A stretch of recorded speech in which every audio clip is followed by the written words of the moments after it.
আমরা এখন চন্দ্রনাথ পাহাড়ে ওঠার জন্য চেষ্টা করছি। চন্দ্রনাথ পাহাড়টি অনেক উঁচু, সবাই মিলে আমরা প্রায় এখানে বেড়াতে এসেছি এবং কি এই বাংলাদেশের মধ্যে 1600 ফিট উঁচুতে চন্দ্রনাথ শিব মন্দির। এখানে আমরা আর একটু জায়গা বাকি, প্রতি বছর এসে থাকি।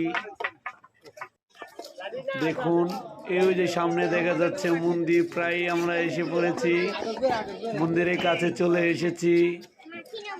মন্দিরে পূজা দেওয়ার জন্য সবাই এখন সিরিয়ালে ঢুকছে। দেখুন এখন নিচে নামবো। মন্দিরের এখন আমরা চন্দ্রনাথ মন্দিরে উপস্থিত হয়েছি মামনি, আমরা সবাই এসেছি এখানে। দেখুন সিরিয়ালে আমরা দাঁড়িয়ে আছি, সবাই অনেক লোক ভিতরে আছি, অনেক লোক পুজো দিয়ে আমরা একটু ওখানে, ওর অনেক আশা ছিল ওখানে যে সিঁদুর পড়বে।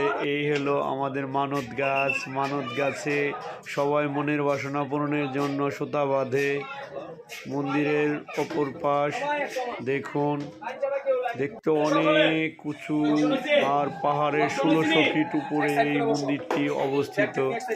এখানে সবাই চেষ্টা করবেন বেড়াতে আসতে, আমরাও এসেছি এবং কি ভবিষ্যতে আবার যাওয়ার ইচ্ছে থাকবে। সবাই এই মন্দিরটির কাছে এসে বেড়াবেন। এটা সীতাকুণ্ড শিব মন্দির। এই মন্দিরে অবশ্যই শিবলিঙ্গ আছে।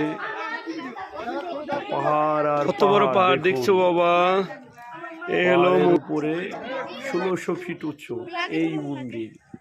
মন্দিরে চতুর্দিকেই শুধু পাহাড় আর পাহাড়। হ্যাঁ তুমি জানবা না, পাহাড়ের ছেলে বলেছে এই মন্দির। অবশ্যই অবশ্যই আসবেন। এখন আমরা চলে যাচ্ছি